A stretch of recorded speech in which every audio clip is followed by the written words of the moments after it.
Start na ng long weekend kaya naman pahinga ako sa pagluluto ng baon pero hindi tayo makakapagpahinga sa pagluluto ng merienda at ulam. Katatapos ko lang maglaba tapos yung mga bata naman ikatatapos lang maglinis ng bahay kaya eto magluluto na nga ako ng merienda namin. Toronis pala yung lulutuin ko merienda ng mga bata kaya naman etong lumpia wrapper ihinati ko sa 2. Tapos yung saging naman na saba ihinati ko sa 4.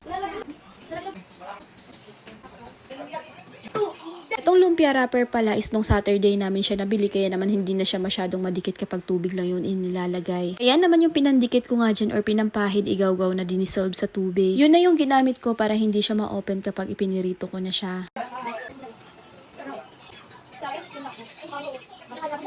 May natira pa nga rin palang lumpia wrapper kaya naman gagawa din ako ng cheese stick.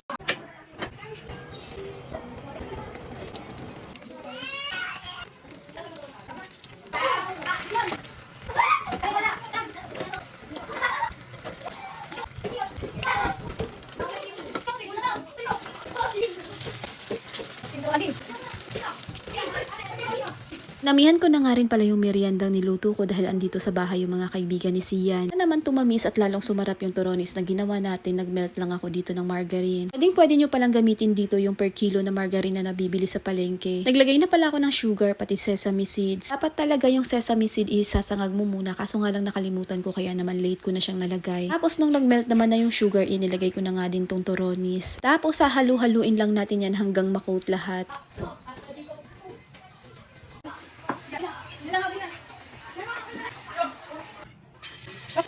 Para naman sa hapunan namin magluluto nga lang ako ng tokwat baboy with black beans. Dati talaga mga mamshis hindi ako kumakain ng black beans. Pero nung natikman ko nga itong luto na ganito inasarapan ako at niluluto ko na nga siya sa bahay. Para sa pansahog ng ating lulutuin nagmince lang ako ng onion pati na rin ng ginger.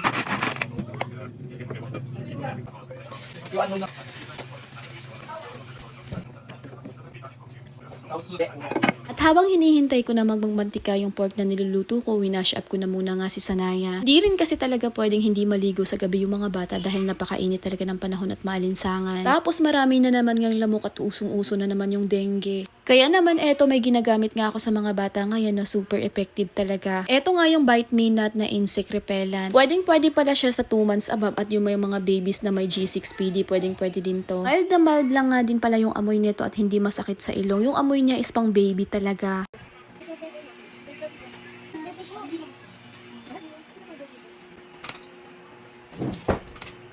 Fresh na nga itong batang maliit kaya naman balik na nga ako dito sa niluluto ko. Medyo nagmantika na yung pork, maglalagay na ako dito ng bawang.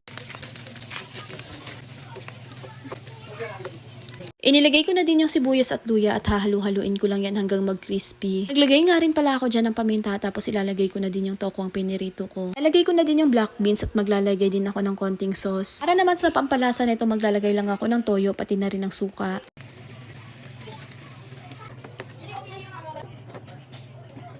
Nag-add na rin ako ng water para mas lalong lumambot yung pork at para magkaroon ng sarsa itong niluluto natin.